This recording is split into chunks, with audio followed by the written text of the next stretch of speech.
Everyone welcome back to my channel Gaurav Sharma. और मैं अपने चैनल पे आपका बहुत बहुत स्वागत करता हूं। तो मैं फिर से हाजिर हूं एक नई वीडियो के साथ और इस वीडियो का टॉपिक रहेगा CUCT एग्ज़ाम। तो जैसा आप लोगों को पता है कि CUCT ने अपना स्कोर कार्ड रिलीज़ कर दिया है, आप सभी लोगों ने इसको देख भी लिया है। और उसके बाद central university of Rajasthan, central university of Haryana और सेंट्रल यूनिवर्सिटी ऑफ ओडिशा ने रजिस्ट्रेशन भी स्टार्ट कर दिए हैं। तो आई होप आपने सभी ने रजिस्ट्रेशन स्टार्ट कर दिया होगा। कुछ लोगों ने रजिस्ट्रेशन कर दिया होगा, कुछ लोगों ने रजिस्ट्रेशन अभी नहीं किया होगा। तो आपके बहुत सारे कमेंट आ रहे हैं, बहुत सारे सवाल आप पूछ रहे हैं, बहुत सारे डाउट आपको हो रहे हैं। तो मैं लगातार उनको कमेंट्स को पढ़ रहा हूं और मैं ये कोशिश करता हूं कि मैं ज़्यादा से ज़्यादा कमेंट का रिप्लाई कर पाऊं। लेकिन कमेंट्स बहुत ज़्यादा होने की वजह से मैं सभी का रिप्लाई नहीं कर पाता हूं। तो मैंने कुछ कमेंट्स आज देखे हैं और मैंने उनको एक जगह पर लिख लिया है। बहुत सारे आपके सवाल हैं, बहुत सारे आपके डाउट हैं, उनको मैं इस वीडियो में सोल्व आउट करने की कोशिश करूँगा।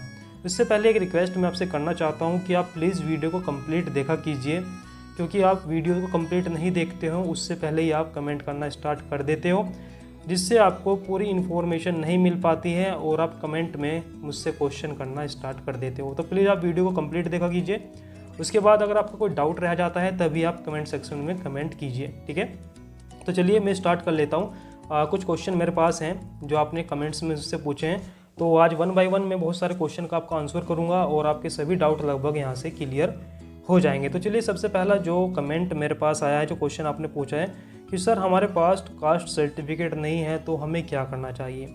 देखिए, अगर आपके पास कास्ट सर्टिफिकेट नहीं है तो आपको यूनिवर्सिटी को कोई वैलिड रीज़न देना होगा। वैलिड रीज़न कुछ ऐसा होना चाहिए कि यूनिवर्सिटी आपको कुछ रिलैक्सेशन दे। ये टोटली यूनिवर्सिटी पे डिपेंड करेगा कि वो आपको रिलैक्सेशन देगी या नहीं देगी। और दूसरी बात ये भी है, अगर आप कास्ट सर्टिफिकेट को नहीं दे पाते हैं तो आपको रिजर्वेशन नहीं मिल पाएगा। इसलिए ये बहुत ही ज़रूरी है कि आप कास्ट सर्टिफिकेट को रीन्यू कराइए। अगर आपके पास पुराना कास्ट सर्टिफिकेट है उसको रीन्यू करा लीजिए और ये बहुत ईजिली हो जाएगा, ठीक है। उसके बाद जो सेकंड क्वेश्चन मुझसे बार बार पूछा जा रहा है कि सर एक्सपेक्टेड कट ऑफ क्या रहेगी। तो देखिए, अब एक्सपेक्टेड कट ऑफ बताने के लिए कुछ बचा नहीं है, क्योंकि राजस्थान यूनिवर्सिटी ने बोल दिया है कि जिन लोगों का 30 परसेंटाइल से ज़्यादा है उसको काउंसलिंग के लिए कंसीडर किया जाएगा। तो अगर आपके 30 परसेंटाइल से ज़्यादा है तो आपको काउंसलिंग के लिए बुलाया जाएगा, ठीक है। जो आपकी परसेंटाइल होती है वो डिपेंड करती है कि कितने नंबर ऑफ कैंडिडेट ने ये फॉर्म भरा था, CUCT एग्ज़ाम कितने लोगों ने भरा था। जो आपकी ब्रांच है, जिस सब्जेक्ट से आपने भरा है, तो आपके सब्जेक्ट में कितने लोगों ने ये CUCT एग्ज़ाम फिल किया था। उसके बाद कितने लोग एग्ज़ाम को देने गए, कितने लोग एग्ज़ाम में अपीयर हुए, उससे यहाँ पे परसेंटाइल का एक फॉर्मूला होता है, उससे हम परसेंटाइल निकालते हैं, ठीक है। और परसेंटाइल अगर किसी का 30 से ऊपर है तो वो कंसीडर किया जाएगा काउंसलिंग के लिए। बहुत सारे मैंने स्कोर कार्ड देखे हैं जिसमें परसेंटाइल 70 दिखाया गया है, किसी में 60 परसेंटाइल दिखाया गया है। अगर वो 30 से ऊपर परसेंटाइल आपका है तो आप कंसीडर किए जाएंगे काउंसलिंग के लिए, ठीक है। तो एक्सपेक्टेड कट ऑफ के बारे में अब कोई भी बात करना सही नहीं है, क्योंकि अब स्कोर कार्ड आ चुका है और सेंट्रल यूनिवर्सिटी ऑफ राजस्थान ने ये भी बोल दिया है कि जिसके 30 परसेंटाइल से ज़्यादा है उसको ही हम काउंसलिंग के लिए कंसीडर करेंगे। चलिए नेक्स्ट क्वेश्चन जो है हमारे पास कि जो रिसर्च प्रोग्राम है सर उसकी एक्सपेक्टेड कट ऑफ कितनी रहती है। तो देखिए, यूनिवर्सिटी टू यूनिवर्सिटी ये डिपेंड करता है कि वो रिसर्च प्रोग्राम के लिए कितनी कट ऑफ रखते हैं। लेकिन ऐसा है कि अगर आपके पास 50% मार्क्स आपने सिक्योर किए हैं, 100 में से 50 मार्क्स आपने सिक्योर किए हैं, तो आपके चांस बढ़ जाते हैं, बहुत ज़्यादा आपके चांस हाई हो जाते हैं रिसर्च प्रोग्राम के इंटरव्यू के लिए, ठीक है। और अगर आप किसी रिजर्व कास्ट से बिलोंग करते हैं, ये मैंने जनरल कास्ट के लिए बताया, जो 50 मार्क्स है वो सिक्योर किए हैं जिन्होंने, वो सेफ है।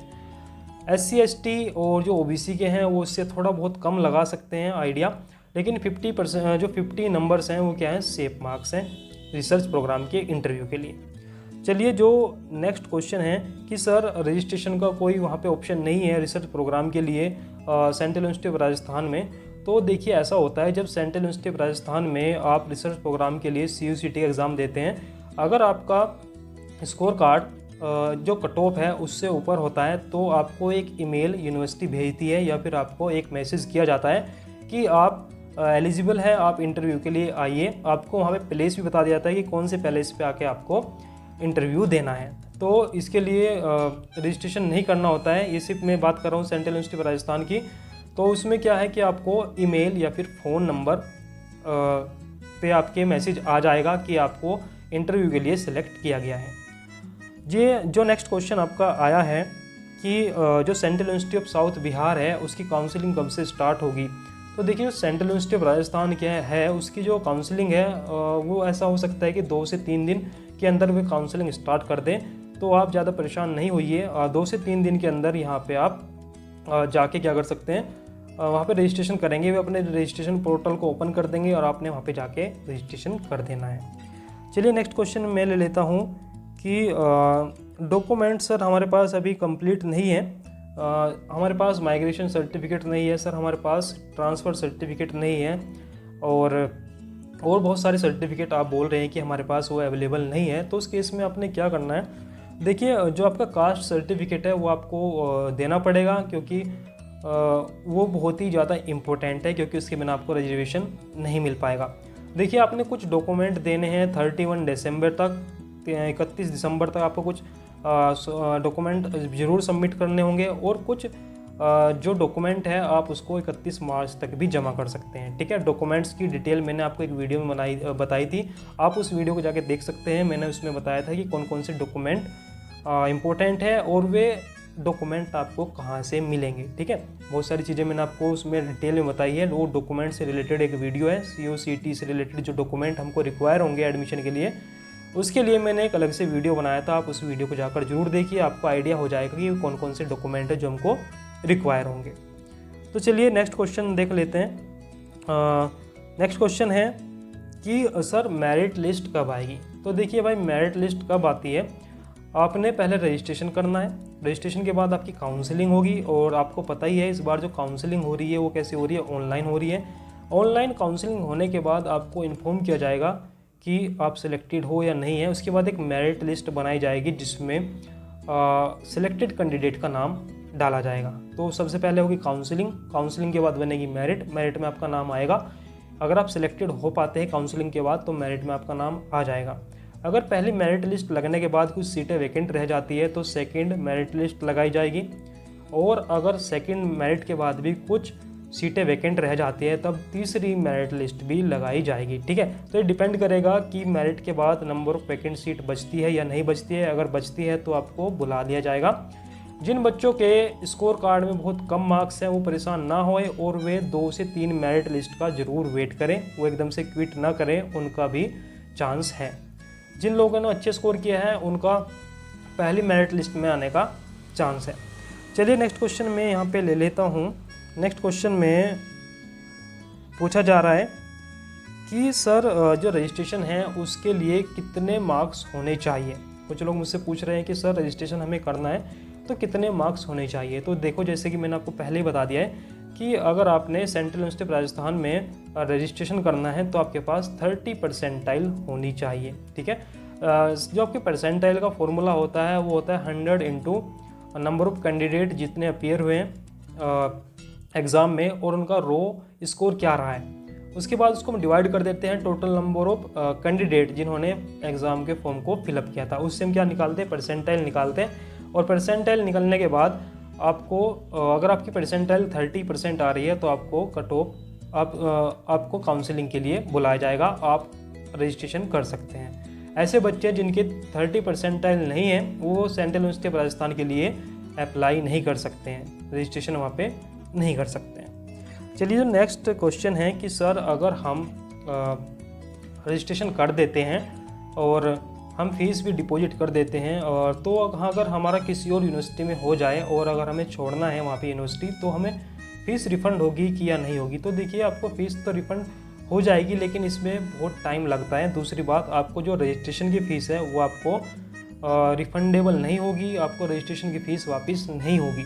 आपने जो फ़ीस करेंगे आप कोर्सेज़ के लिए जमा, वो आपको रिफ़ंड हो सकती है लेकिन आपको रजिस्ट्रेशन की फ़ीस वापस नहीं दी जाएगी। और हो सकता है कि जो आपको रिफ़ंड मिले उसमें कुछ टाइम लग जाए, कुछ महीने लग जाएं, क्योंकि ये डिपेंड करता है UGC गाइडलाइन पे। आपने क्या करना है, फ़ीस रिफ़ंड के लिए आपने यूनिवर्सिटी की वेबसाइट पे जाना है और फ़ीस रिफ़ंड की पॉलिसी को चेक करना है। ठीक है, तो ये बात हो गई रिफ़ंड से रिलेटेड। चलिए नेक्स्ट क्वेश्चन में ले लेता हूँ। नेक्स्ट क्वेश्चन है कि सर काउंसलिंग इस बार कैसे हो रही है। तो मैं बार बार इसी आपको जवाब दे रहा हूँ कि जो आपकी काउंसलिंग होगी वो इस बार ऑनलाइन होगी, वो ऑफलाइन नहीं होगी। ऑनलाइन काउंसलिंग के लिए आपने सभी डॉक्यूमेंट्स रेडी रखने हैं, आपकी ऑनलाइन काउंसलिंग हो जाएगी। चलिए नेक्स्ट क्वेश्चन में यहाँ पे ले लेता हूँ कि क्या नेक्स्ट क्वेश्चन आप मुझसे पूछ रहे हैं। उसके बाद जो क्वेश्चन आ रहा है वो क्वेश्चन है कि सर पीएचडी का इंटरव्यू कैसे होगा, ऑनलाइन होगा या ऑफलाइन होगा। तो देखिए भाई लोगों, जो आपका पीएचडी का इंटरव्यू है, अकॉर्डिंग टू अगर हम देखें कोविड-19, तो इस बार जो काउंसलिंग हो रही है वो भी ऑनलाइन हो रही है। तो मुझे ऐसा लगता है कि जो आपका इंटरव्यू होगा वो भी ऑनलाइन ही होगा। ठीक है, जो आपका इंटरव्यू होगा वो भी इस बार ऑनलाइन हो सकता है, ऑफलाइन के चांस मुझे कम लग रहे हैं। लेकिन ये डिपेंड करता है कम्प्लीटली यूनिवर्सिटी के ऊपर कि ये ऑफलाइन कराते हैं या फिर ऑनलाइन कराते हैं। लेकिन जो मैक्सिमम चांस है वो ये चांस है कि ये ऑनलाइन ही हो। तो पीएचडी का इंटरव्यू इस बार ऑनलाइन होने के चांस है। चलिए अगला देख लेते हैं क्या क्वेश्चन पूछा जा रहा है। सर इसमें वैसे पूछा जा रहा है कि सर हमारे पास मेडिकल सर्टिफिकेट नहीं है तो हम क्या करें। देखिए, जो आपका मेडिकल सर्टिफिकेट होता है वो आप क्या कर सकते हैं, किसी गवर्नमेंट जो आपके पास हॉस्पिटल होते हैं वहाँ पे आप जाके बनवा सकते हैं किसी एमबीबीएस डॉक्टर से। तो ये इतना हार्ड तो नहीं है, आप जो आपके पास हो उससे आप जाके बनवा सकते हैं डॉक्टर से। अगर आपके पास मेडिकल सर्टिफिकेट प्रेजेंट टाइम में नहीं है तो आप इतना पैनिक में मत जाइए, इतना परेशान मत होइए, आपको कुछ टाइम दिया जाएगा, है ना। आप उसको बाद में बनवा सकते हैं, आप मेडिकल सर्टिफिकेट को बाद में भी दे सकते हैं, आपको टाइम दिया जाएगा। ठीक है, तो ऐसा कोई ये इंपॉर्टेंट नहीं है। लेकिन हाँ, जो कास्ट का सर्टिफिकेट है वो बहुत ही ज़्यादा इंपॉर्टेंट है, क्योंकि उसके बिना आपको रिजर्व कैटेगरी में कंसीडर नहीं किया जाएगा। चलिए नेक्स्ट क्वेश्चन में ले लेता हूँ। नेक्स्ट क्वेश्चन में मुझसे ये पूछा जा रहा है कि सर यहाँ पे जो पीएचडी है उसके लिए फेलोशिप दी जाती है या नहीं दी जाती है। तो देखिए, जो जितने भी सेंट्रल यूनिवर्सिटीज़ हैं उसमें पीएचडी कैंडिडेट को 8,000 रुपीज़ दी जाती है। जितने भी आपके पीएचडी कैंडिडेट हैं उनको 8,000 रुपीज़ दी जाती है। और जो आपके सीएसआर नेट जेआरएफ वाले बच्चे होते हैं, जो जेआरएफ के बच्चे होते हैं जिन्होंने जेआरएफ क्वालिफाई किया है, उसको 32 से ऊपर पैसे मिलते हैं। ठीक है, 32,000 की मैं बात कर रहा हूँ। अगर आप यूनिवर्सिटी में ही रजिस्टर होते हैं और आपके पास सीएसआर नेट या फिर यूजीसी नेट जेआरएफ नहीं है, तब आपको यूनिवर्सिटी 8,000 रुपीज़ प्रोवाइड कराएगी। लेकिन अगर आपका सीएसआर नेट क्वालिफाई है तो उस केस में आपको 32,000 रुपीज़ मिलती है। इससे अभी ज़्यादा भी मिल सकती है, लेकिन 32,000 रुपीज़ आपको मिलती है अगर आपने जेआरएफ क्वालिफाई किया है। तो इसका आंसर ये है कि यूनिवर्सिटी में अगर आप रजिस्ट्रेशन करते हैं रिसर्च प्रोग्राम में और आपके पास जेआरएफ नहीं है तो आपको 8,000 रुपये दिए जाते हैं। चलिए नेक्स्ट क्वेश्चन में देख लेता हूँ। इसके बाद ये क्वेश्चन आ रहा है कि सर अगर हम यहाँ पे यूनिवर्सिटी में एडमिशन ले लेते हैं तो सर हमारा प्लेसमेंट होगा या नहीं होगा। तो देखिए, जो प्लेसमेंट होता है वो डिपेंड करता है यूनिवर्सिटीज़ के ऊपर, और ऐसा कोई गारंटी नहीं होती कि 100% प्लेसमेंट हो जाए। ठीक है, ये प्लेसमेंट होता है लेकिन 100% इसकी कोई गारंटी नहीं होती है कि प्लेसमेंट हो ही जाएगा। ठीक है, चलिए जो नेक्स्ट क्वेश्चन है वो ये है कि सर हम बार बार फॉर्म को फिलअप करने की कोशिश कर रहे हैं या फिर हम रजिस्ट्रेशन करने की कोशिश कर रहे हैं, लेकिन हमें वहाँ पे कोई कैटेगरी का ऑप्शन नहीं दिखाई दे रहा है। अगर हम सपोज़ कीजिए मुझको ओबीसी सेलेक्ट करना है या फिर मेरे को ईडब्ल्यूएस सेलेक्ट करना है या फिर एससी एसटी सेलेक्ट करना है, तो कुछ बच्चे मेरे को कमेंट सेक्शन में बोल रहे हैं कि सर हमें वहाँ पे शो ही नहीं हो पा रहा है कि हम ईडब्ल्यूएस के लिए कैसे चूज़ करें। अगर हमारी कैटेगरी ईडब्ल्यूएस है तो हम कैसे उसको चूज़ करें, अगर हम ओबीसी के हैं तो हम उसको कैसे चूज़ करें। ये बहुत सारी बातें आप मुझसे पूछ रहे हैं। तो देखिए, अगर ऐसा कुछ हो रहा है तो यूनिवर्सिटी जो आपकी CUCT है वो जल्दी इसको प्रॉब्लम को सोल्व करने की कोशिश करेगी, वो जल्दी इसको ठीक करेंगी। लेकिन अगर फिर भी आपको लग रहा है कि भाई ये नहीं हो पा रहा है, तो आपने क्या करना है, जो आपको हेल्पलाइन नंबर दिए गए हैं या फिर उस पर कॉल कीजिए, हेल्पलाइन नंबर पे कॉल कीजिए, आप अपनी प्रॉब्लम वहाँ पे बता सकते हैं। या फिर आपने क्या करना है, जो आपको प्रॉब्लम आ रही है कि आपको जो कास्ट का कॉलम है वहाँ पे आप क्लिक नहीं कर पा रहे हैं, तो आपने क्या करना है, इसका स्क्रीनशॉट लेना है, एक स्क्रीनशॉट उसका लीजिए और यूनिवर्सिटी की जो वेबसाइट है, जो ईमेल है, वहाँ पे आपको क्या करना है कि जो CUCT की ईमेल आईडी है उस पर आपने उस फोटो के साथ भेज देना है कि यार सर हम यहाँ पे ऐसे क्लिक नहीं कर पा रहे हैं, अपनी कास्ट को हम सेलेक्ट नहीं कर पा रहे हैं। ठीक है, अगर आपके साथ ऐसी प्रॉब्लम हो रही है कि हम कास्ट के ऑप्शन को सिलेक्ट नहीं कर पा रहे, जैसे सपोज़ कीजिए मुझे EWS में सेलेक्ट करना है और मैं इसको नहीं कर पा रहा हूँ, तो आपने उस प्रॉब्लम का क्या करना है, स्क्रीनशॉट लेना है और ईमेल कर देना है CUCT को। ठीक है, चलिए जो नेक्स्ट क्वेश्चन है वो ये है कि सर अगर हम रिसर्च प्रोग्राम में, क्वेश्चन मुझसे पूछा गया कि सर मैं रिसर्च प्रोग्राम में हूँ लेकिन जो मेरा मोबाइल नंबर है जिस पे मैंने रजिस्ट्रेशन किया था वो कहीं पे खो गया है, वो क्या हो गया, कहीं मेरे से खो गया है, और तो मुझे कैसे मैसेज आएगा, है ना। तो ऐसा आपसे पूछा जा रहा है कि वो कैसे मैसेज मुझसे आएगा।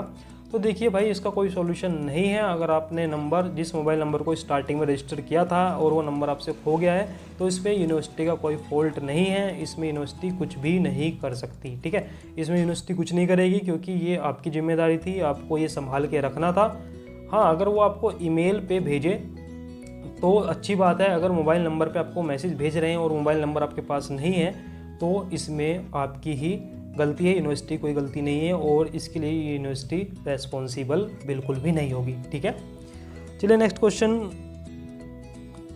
मुझसे पूछा जा रहा है कि सर इस बार जो कट ऑफ रहेगी वो लो रहेगी या हाई रहेगी। कुछ बच्चे बोल रहे हैं कि सर इस बार कंट्री में कोरोना था तो बच्चे पढ़ नहीं पाए हैं। तो भाई ऐसा कुछ नहीं हुआ है, कोरोना की वजह से कुछ नहीं हुआ है ऐसा। सभी बच्चों ने लगभग इस बार पेपर दिया है। जितने बच्चों ने पहले पेपर दिया था उतने बच्चों ने इस बार पेपर दिया है।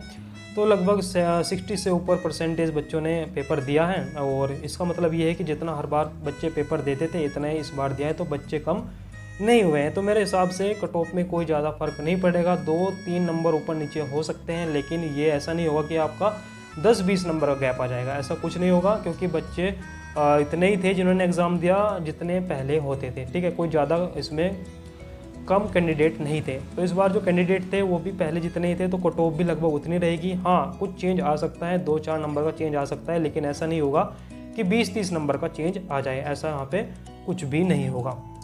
चलिए नेक्स्ट क्वेश्चन भाई देख लेते हैं क्या इससे पूछा जा रहा है कि सर हमने 2-3 जगह हमारा नंबर आ गया है, सेंट्रल यूनिवर्सिटी राजस्थान, हरियाणा या फिर ऐसी जगह। तो देखिए पहले तो बात, आपको बहुत बहुत कॉन्ग्रेचुलेशन। अगर आपको 2-3 जगह से आपको नोटिफिकेशन आ रहा है कि आप हमारे यहाँ पे काउंसलिंग कराइए, तो बहुत अच्छी बात है। अब मेरे से पूछ रहे हैं कि सर कौन सी यूनिवर्सिटी बेस्ट है। तो देखिए भाई, मैंने आपको बार बार बताया सभी सेंट्रल यूनिवर्सिटीज़ बेस्ट हैं, लेकिन आपका जहाँ पे मन करें आप वहाँ पे रजिस्ट्रेशन कर सकते हैं। जहाँ पे आपको जिस लगता है कि यहाँ पे मैं कंफर्टेबल हूँ, यहाँ पे मैं इजीली रह सकता हूँ, या फिर मेरे लिए इन्वायरमेंट अच्छा रहेगा, तो आप वहाँ पर जाकर रजिस्ट्रेशन कर सकते हैं, ठीक है। तो भाई ये सब बहुत सारे क्वेश्चन थे जिसका मैंने जवाब आपको 1 बाय 1 दिया है। और अगर आपके फिर भी कोई कमेंट सेक्शन में आप मुझको बताइए, अगर कोई प्रॉब्लम फिर भी आपकी रह गई है, तो फिर से मैं एक बार आपसे रिक्वेस्ट करूंगा कि भाई आप वीडियो को कंप्लीट देखिए, क्योंकि वीडियो को कंप्लीट देखने के बाद आपको कोई डाउट नहीं रहेगा। मैंने बहुत सारे क्वेश्चन, जो कॉमन क्वेश्चन थे, उनको डिस्कस किया आपके साथ, है ना।